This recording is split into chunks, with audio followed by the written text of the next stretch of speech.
प्रिय मित्रों, आज हम सब अर्थ अलंकार का एक महत्वपूर्ण भेद रूपक अलंकार पर चर्चा करेंगे। इस चर्चा के उपरांत आप रूपक के अर्थ, रूपक अलंकार की परिभाषा, रूपक के भेद एवं संबंधित कुछ उदाहरण देख पाएंगे। मित्रों, रूपक एक अर्थ अलंकार है। प्रमुख अर्थ अलंकारों में से एक है रूपक। रूपक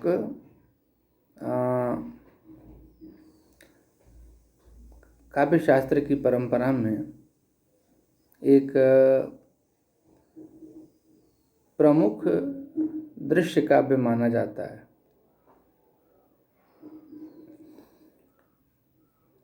किंतु अलंकारों के संबंध में रूपक एक अर्थ अलंकार है जिसमें उपमेय के ऊपर उपमान का आरोप होता है। रूप का आरोप रूपक है। प्रस्तुते अप्रस्तुतारोपो रूपकम निरपहनवे, अर्थात प्रस्तुत के ऊपर अप्रस्तुत का निषेध रहित आरोप रूपक अलंकार कहलाता है। मित्रों, रूपक अलंकार के दो अंग होते हैं। उपमा अलंकार के संदर्भ में हम लोगों ने देखा था कि उपमा अलंकार के 4 अंग होते हैं: उपमेय, उपमान, साधारण धर्म एवं वाचक शब्द। किंतु रूपक अलंकार के 2 ही अंग होते हैं: उपमेय एवं उपमान। और उपमेय एवं उपमान में जो गुण सादृश्य है, जो समता है, वह इतनी अधिक होती है कि लगभग दोनों को एक ही मान लिया जाता है, अभेद मान लिया जाता है। ऐसा प्रतीत होता है कि दोनों में कोई कमतर नहीं है। उपमेय और उपमान दोनों एकदम समकक्ष, समतुल्य होते हैं रूपक अलंकार में। और उसमें रूपक अलंकार में उपमेय के ऊपर उपमान का निषेध रहित आरोप होता है, सकारात्मक आरोप होता है। काव्य में सौंदर्य, चमत्कार, लावण्य, चारुत्व उत्पन्न करने के लिए उपमान का सकारात्मक, निषेध रहित उपमेय के ऊपर आरोप रूपक अलंकार माना जाता है। मित्रों, अब हम लोग कुछ उदाहरण देख लें रूपक अलंकार को समझने के लिए। जो पहला उदाहरण है वह है चरण कमल बंदौ रघुराई। चरण कमल बंदौ रघुराई। रघुराई के चरण कमल की वंदना करनी चाहिए। यहाँ जो उपमेय है वह चरण है और उस पर उपमान कमल आरोपित किया गया है। और जो रघुराई के चरण को कमल कहा गया है। चरण और कमल का अभेद दिखाया गया है यहाँ पर, और इसलिए चरण कमल में जो है रूपक अलंकार है। जो दूसरा उदाहरण हम लोगों ने देखा है, पहले भी देखा है मित्रों, पुनः एक बार हम लोग उसी पर विचार करें। वंदौ गुरुपद पदुम परागा, सुरुचि सुबास सरस अनुरागा। तो गुरुपद उपमेय एवं पदुम कमल उपमान है, और गुरुपद और पदुम यानी कमल को अभेद दिखाया गया है। गुण श्याम में साधारण धर्म की समतुल्यता सादृश्यता के आधार पर अतः यहाँ पर जो है हम लोग देखते हैं कि रूपक अलंकार उपस्थित है। मित्रों, अब हम लोग रूपक के भेदों को देख लें। अध्ययन की सुविधा के लिए, जानने के लिए, समझने के लिए रूपक के 3 भेद किए गए हैं।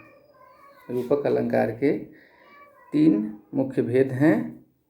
जो पहला भेद है वह है सांग रूपक, दूसरा निरंग रूपक एवं तीसरा परंपरित रूपक। मित्रों, अब जो रूपक अलंकार का जो पहला भेद है सांग रूपक, हम लोग थोड़ी सी चर्चा उस पर कर लें। नाम से ही स्पष्ट है, सांग स अंग, अंगों के साथ। तो सांग रूपक में रूपक के जो अंग हैं, उपमेय एवं उपमान, वे अपने अंगों के साथ उपस्थित होते हैं। उपमेय में उपमान के अंगों का आरोप सांग रूपक कहलाता है। माफ करेंगे, उपमेय में उपमान के अंगों का आरोप सांग रूपक कहलाता है। उदाहरण हम लोग देखते हैं। उदित उदयगिरि मंच पर रघुबर बाल पतंग, विकसे संत सरोज सब हर्षय लोचन भृंग।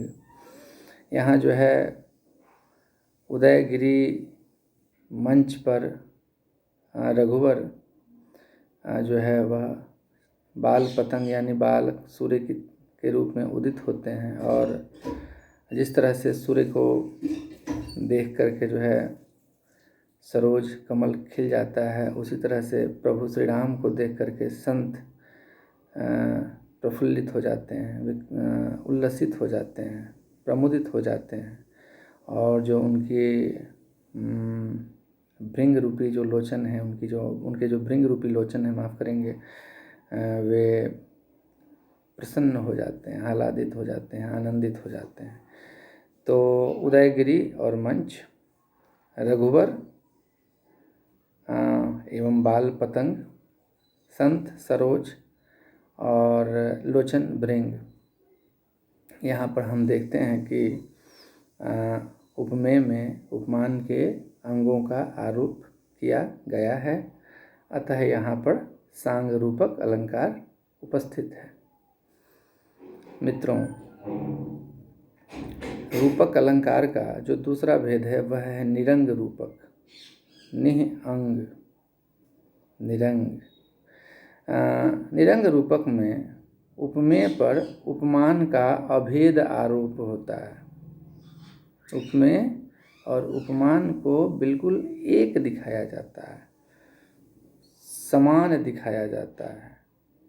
इस तरह दिखाया जाता है कि उन दोनों में, उपमेय एवं उपमान में, किसी भी प्रकार का भेद करना कठिन प्रतीत होता है। निरंग रूपक में उपमान के अंगों का प्रयोग नहीं होता है, केवल उपमेय और उपमान का प्रयोग होता है, और दोनों को अभेद दिखाया जाता है, एकदम एक दूसरे से जुड़ा हुआ, मिला हुआ, सम्मिलित दिखाया जाता है। हम लोग एक उदाहरण देखते हैं, चिंता के बारे में है यह। ओ चिंता की पहली रेखा, अरे विश्व वन की प्याली, ज्वालामुखी स्फोट के भीषण प्रथम कंप सी मतवाली। चिंता को जो है विश्ववन की प्याली, ज्वालामुखी स्फोट के भीषण प्रथम कंप सी मतवाली कहा गया है।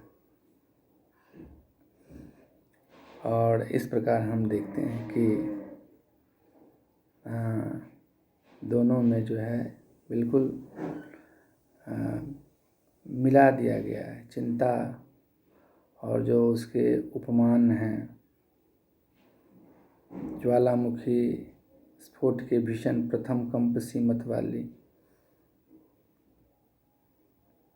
जो उसके जो साहचर्य में जो चिंता के बाद जो चीज़ घटित होती हैं, मनुष्य के अंदर जो है वह ज्वालामुखी सा विस्फोट होता है।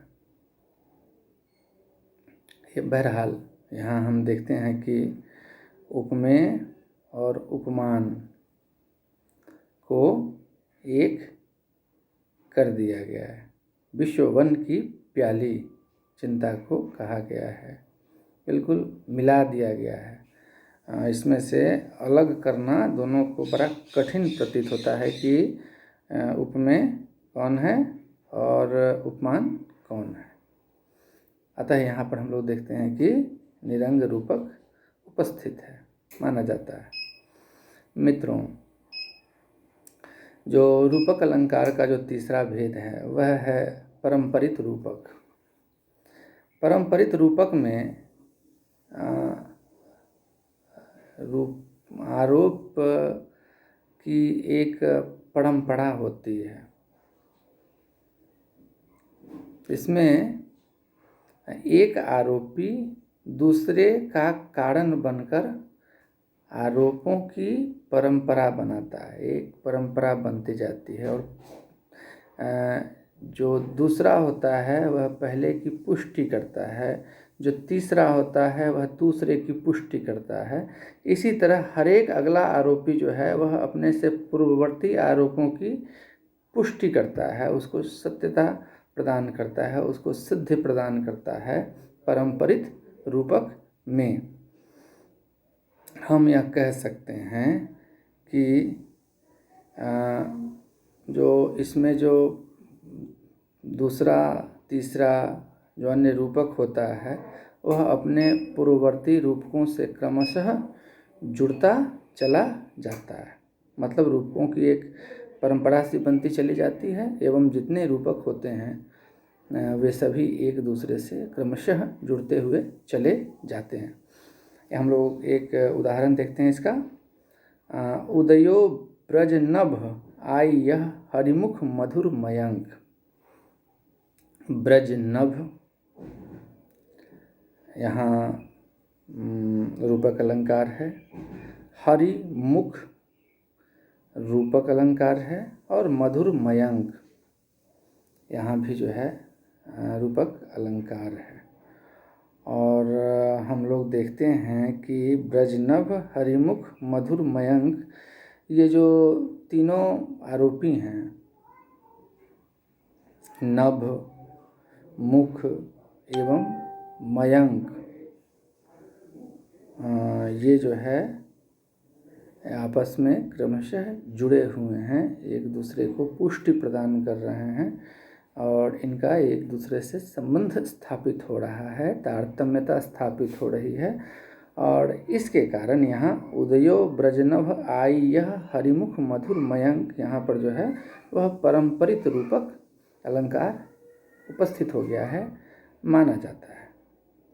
उदयो ब्रजनभ आई यह हरिमुख मधुर मयंक, ब्रजनभ, हरिमुख, मधुर मयंक, यहाँ तीनों जो है उसमें हम देखते हैं कि रूपक अलंकार उपस्थित है। और चूँकि यहाँ रूपों की एक परंपरा बन गई है, एक ब्रजनभ, हरिमुख, मधुर मयंक एवं नभ मुख मयंक, नभ एवं मयंक आसमान और चंद्रमा, और ब्रज और हरि यानी श्री कृष्ण का जो संबंध है उससे ये जुड़ गया है, पुष्टि प्रदान करता है, एकदम जुड़े हुए हैं। बिना ब्रज के श्री कृष्ण की कल्पना नहीं की जा सकती और नभ के बिना, माफ़ करेंगे, मयंक यानी चंद्र के बिना नभ आकाश सुना है, अधूरा है। तो इस रूप में यहाँ हम देखते हैं कि परंपरित रूपक उपस्थित हो गया है। मित्रों, इस अध्याय को समाप्त करने से पूर्व एक बार पुनः हम लोग संक्षेप में एक दृष्टि डाल लें जो पूर्व में हम लोगों ने देखा है उस पर। रूपक का अर्थ होता है रूप का आरोप। अलंकार के अर्थ में जब हम प्रस्तुत पर अप्रस्तुत का निषेध रहित आरोप करते हैं तब उसे रूपक अलंकार कहते हैं। कहने का तात्पर्य यह है कि उपमेय के ऊपर उपमान का निषेध रहित आरोप रूपक अलंकार कहलाता है। चरण कमल बंधौ रघुराई में चरण कमल में रूपक अलंकार उपस्थित है। रूपक अलंकार के 3 भेद माने गए हैं: सांग रूपक, निरंग रूपक एवं परंपरित रूपक। बहुत बहुत धन्यवाद आप सबका।